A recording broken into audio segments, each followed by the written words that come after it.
नमस्कार साथियों, आज हम आपको लेकर के आए हैं राजस्थान के बाड़मेर ज़िले का एक स्थान है किराडू। अपनी उत्कृष्ट मूर्तिकला और स्थापत्य कला के कारण इसे राजस्थान का खजुराहो के नाम से जाना जाता है और यहाँ बहुत सारे मंदिर हैं। ये जो मंदिर देख रहे हैं आप, ये शिव टेम्पल है।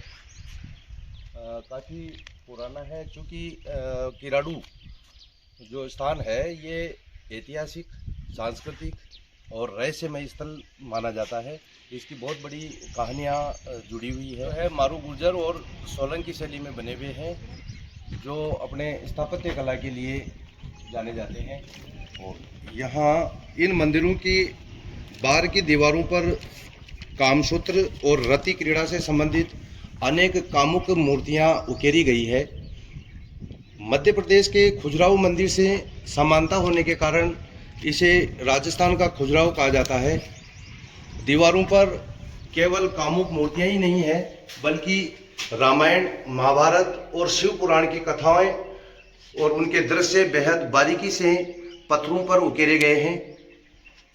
युद्ध के दृश्य, अप्सराएं, गंधर्व और संगीतकारों की आकृतियां तात्कालिक सांस्कृतिक जीवन को दर्शाती हैं।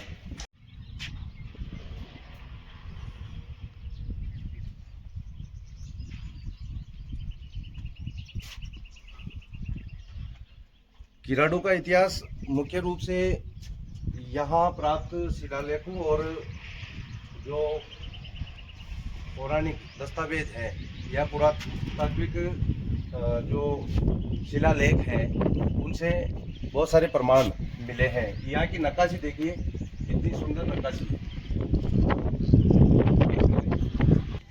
ये नृत्य कर रही हैं और ये विभिन्न काम क्रीड़ाओं और रति क्रीड़ाओं के चित्र उकेरे गए हैं बारीक।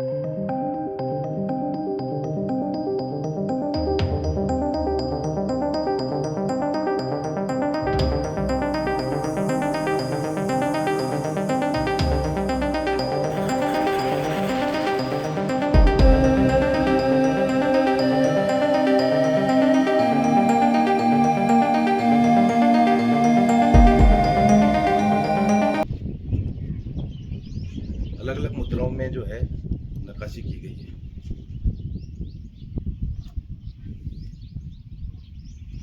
ऐतिहासिक दस्तावेजों के आधार पर इस किराडू का नाम किरात ऊप था, ऐसा ये साक्ष्य मिलते हैं। किराडू के इतिहास को प्रमाणित करने के लिए मुख्य रूप से जो साक्ष्य यहाँ मिले हैं उनमें 3 प्रमुख शिलालेख हैं जो 1152 ईस्वी, 1161 ईस्वी और 1178 ईस्वी के हैं। इन शिलालेखों से स्पष्ट होता है कि 11वीं और 12वीं शताब्दी में यहाँ परमार राजवंश का शासन रहा, जो गुजरात के चालुक्य जो सोलंकी थे उन राजाओं के सामंत हुआ करते थे। 12वीं शताब्दी में यह एक वृद्ध नगर था और विदेशी व्यापार का प्रमुख केंद्र था।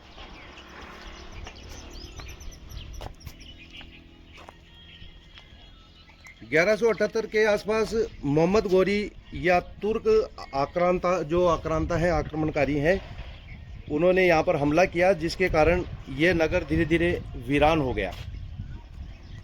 देखिए कितनी सुंदर नक्काशी है इसमें।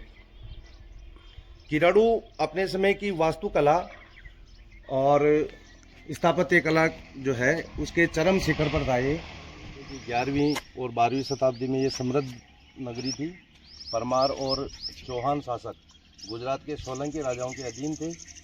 विदेशी आक्रांताओं के फलस्वरूप ये नगरी उजड़ गई। इस नगरी में 11वीं शताब्दी ईस्वी में अनेक भव्य मंदिरों के निर्माण हुए जो आज भी हमारे प्राचीन गौरव के प्रतीक हैं। वर्तमान में मरु गुर्जर शैली के मात्र 5 शैव वैष्णव मंदिर, ये जो सामने है ये सोमेश्वर मंदिर है। ये जो सामने दिखाई दे रहा है ये सोमेश्वर मंदिर है। ये सबसे अनूठा और बहुत सुंदर दिखने वाला है। तो आइए अब हम आपको विजिट करवाते हैं जो मुख्य मंदिर है उसका।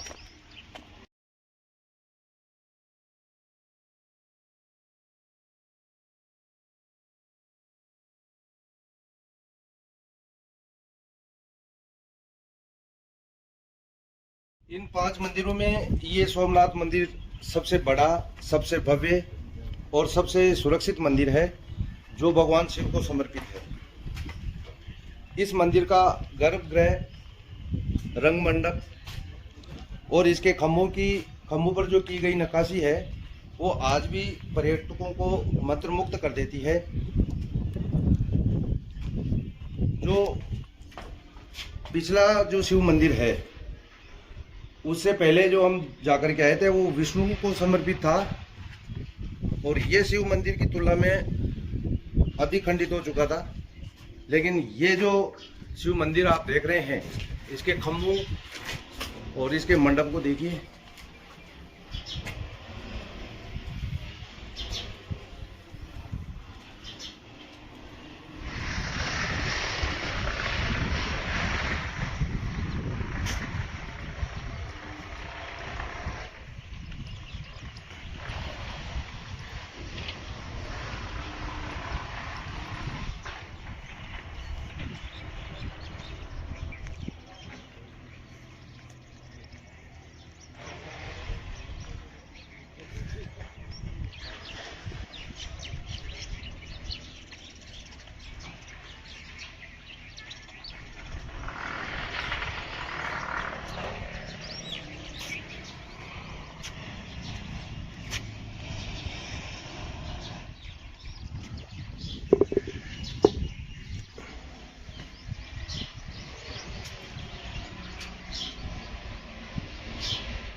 केराडू अपने कला संस्कृति इसके साथ साथ एक रहस्यमय कथा, जो श्राप की कथा है, उससे भी जुड़ा हुआ है। कहा जाता है कि ये जो नगर है बहुत समृद्ध नगर था। इस नगर में बहुत खुशहाली थी। यहाँ पर एक सिद्ध महात्मा पहुँचे और वो अपने शिष्यों के साथ यहाँ कुछ समय के लिए रुके। ऐसा कहा जाता है कि सिद्ध महात्मा किसी कार्य के लिए देशाटन चले गए और अपने शिष्यों को यहीं छोड़ करके गए थे। उनमें से एक शिष्य बीमार हो गया था, तो गांव वालों ने उस शिष्य की कोई मदद नहीं करी। जब महात्मा यहाँ आए और उन्होंने अपने शिष्यों से पूछा कि कैसे हो, सब कुशल क्षेम तो है, तो पता चला कि एक शिष्य बीमार हो गया था और उसमें केवल एक औरत, जो कुमारिन थी, कुमार की पत्नी, उस कुमारिन ने उसकी मदद करी थी। बाकी किसी भी व्यक्ति ने इस गांव में उन शिष्यों की मदद नहीं करी। तो महात्मा कुपित हुए और उन्होंने कहा कि जिस व्यक्ति के जीव में दया नहीं है, उसको यहाँ नहीं रहना चाहिए। तो ऐसा कह करके और उन्होंने इस गांव को श्राप दिया, सब उजड़ गए। और वो जो कुमारिन थी, उस कुमारिन से प्रसन्न होकर के उन्होंने कहा कि आप जाइए और सांझ होने से पहले यहाँ से निकल जाइए और पीछे मुड़ करके नहीं देखना है। तो कुमारिन यहाँ से गई। ये पास में ही वो तलहटी है, वहाँ एक सिंगनी नामक स्थान है। तो सेनी गांव के अंदर जा कर के उसने, क्योंकि उसको यूँ लगा कि क्या पता महात्मा जी ने ऐसे कह दिया होगा, तो वो पीछे मुड़ करके देखने लगी और वो पाषाण की हो गई। जो अभी दिखाएंगे हम आपको, वहाँ पाषाण की मूर्ति है उसकी। तो इस तरह से ये पूरा जो गांव है ये उजड़ गया, खंडर में तब्दील हो गया। अब यहाँ पर जो ये पुरातत्व विभाग है उसके अधीन है ये, लेकिन यहाँ साफ बोर्ड लगा हुआ है बाहर कि रात्रि में यानी शाम के समय यहाँ कोई नहीं रहेगा। और वास्तव में यहाँ कोई नहीं रहता है शाम के समय। ऐसा कहा जाता है कि अगर यहाँ रह गए तो पाषाण के हो जाएंगे, इसलिए शाम को यहाँ कोई नहीं रहता है। और ये जो गांव है देखिए आप, पूरा उजड़ चुका है और ये कहानी इस गांव की है।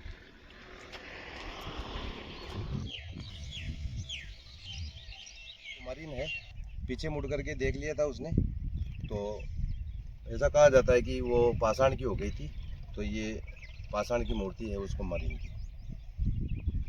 तो इस तरह से किराडू का जो इतिहास है बहुत रहस्यमय है, ऐतिहासिक है।